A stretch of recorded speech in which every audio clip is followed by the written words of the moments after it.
Hi everybody, it's Dandruff with your news cartridge for Monday, September 19th, 2016. A little update on the lawsuit taking place over video game gambling. It's a YouTuber who goes by Nepenthez, and the game involved was FIFA. In an update to No Man's Sky, I am not the only one who has noticed Sean Murray's silence, as this graph was created by a Redditor showing off the Twitter activity of Hello Games. As you see, it's been silent since just after the release of the PC version. Today, Blizzard showed off the design of the going-away present they are giving to Chris Metzen. It's a statue of him holding baby Winston's hand.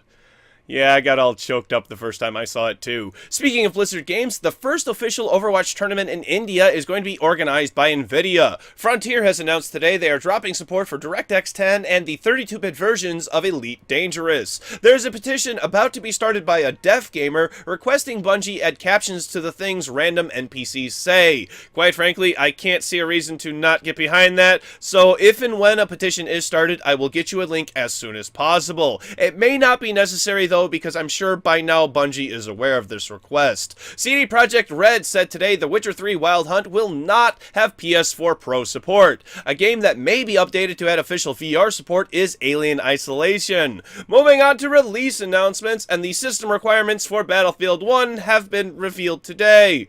So now we can all know if our machines are good enough to play in the beta that ended weeks ago. Rockstar confirmed today Biker DLC is coming to GTA 5, and you and your friends will be able to form your own biker gang. Speaking of GTA, the mod overhauling all of the graphics known as Redux has released today. Find a link to download it in the description down below, as well as links for sources for all of today's stories. Gears of War 4 has a new trailer out, and in it, it's revealed the PC version will have split-screen co-op, LAN support, and cross-play with Xbox One. That should make the brothers and sisters happy. Final Fantasy XIV has added the ability to have an apartment, and you can have your own aquarium inside. And finally, for teasers, Street Fighter V updated today and introduced the newest character, Urien. A developer had all of their games removed from Steam on Friday because they are a nincompoop. Find out why you don't bite the hand that feeds, next on News Cartridge.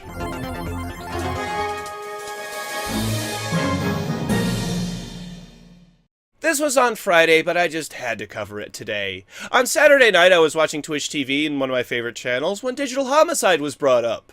Turns out something new happened after I uploaded my show on Friday.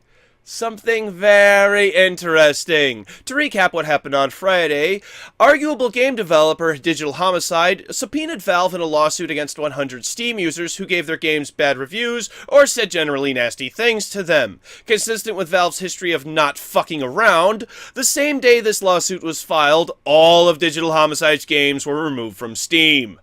Every single one.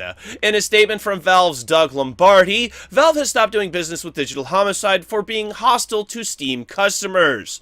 Well, how have they responded? By doubling down, of course. In a statement made from their own website, the only place their piece of shit games are now available, Digital Homicide says that they are now seeking legal representation against Valve because Valve did not, quote, provide a safe environment for us to conduct business. Safe spaces don't exist, you fuckwads. If you didn't like the things that people were saying, then you shouldn't make piece of shit games, or at the very least, remove the comments yourself. In conclusion, as I expected, the Jimquisition released today, but Jim Sterling had not made any direct statements in regard to the whole matter. If he did, it could possibly jeopardize the lawsuit against him, which has been increased to $15 million. One thing that I want to know from Mr. Sterling, if you are watching, one question. Did you have a good laugh? Up next on the chopping block, Sony claims the PS4 Pro's upscaling to 4K resolution instead of playing games at native 4K isn't misleading. Well, of course they do. And in fact, they have clarified the majority of games will be upscaled and not running at native resolutions. Upscaling is a process of rendering an image for a resolution that is higher than what it was originally designed for. Sometimes this process can lead to a blurred image if not done well. However, the ability to run at native 4K isn't out of the question, they say. But let's face it, if it has to upscale most games to be playable at that resolution, then native 4K games will not run at a decent frame rate. Meanwhile, Microsoft is happy to announce Scorpio's games will not be upscaled. Sony? What are you doing? Stop doing what you're doing right now and go make a better machine. In the quick spot is Pokemon Go and streamer RickyBot, who was mugged last night while streaming live. First things first, because the mugging was being streamed, there are some pictures of the perpetrator, and if you recognize this individual, please contact the police immediately. And second, RickyBot has had his Twitch account banned for 24 hours. Many people suspected this was to protect his information because the thief had access to all of his accounts, but this would be incorrect. It is due to non-gaming content, thus proving Twitch is clueless in this whole ordeal. Please, if you think you can help RickyBot, contact your local authorities. Finally today, we are ending on the atrocity of a game that is Metal Gear Survive. Hideo Kojima, the creator of the Metal Gear series, has made some comments about the upcoming game by Konami. If you aren't aware, Metal Gear Survive is the next game in the Metal Gear series, and it's been reduced to a zombie survival shooter. Kojima has said Metal Gear's storyline deals with political fiction and espionage. Zombies do not fit into the narrative at all. He did not come up with this idea and knows nothing about it. But that's Konami for you. They don't even understand the games that they have put out for decades and just want to make money off of a lowest common denominator game with a name of a 20-plus-year-old beloved franchise slapped onto it to guarantee sales. A video of a demo for Metal Gear Survive has been posted to YouTube and has a hugely disproportionate amount of dislikes, and I bet that Konami doesn't understand that one either. It's been discovered the same map from Metal Gear Solid 5, The Phantom Pain, is being used for Survive, which is just lazy, Konami. Simply lazy. But we're going to end today on a positive note, or as best as I can, with Kojima hinting a little bit more at his new game, Death Stranding, saying it will use a famous game studio's engine, I'm guessing either Frostbite 3 or Unreal Engine 4, and it should be here sometime in 2018, with 4K and HDR support on PS4 Pro. In regards to my story earlier, and this is a shot at Sony, not at Mr. Kojima, sure it will. Sure it will.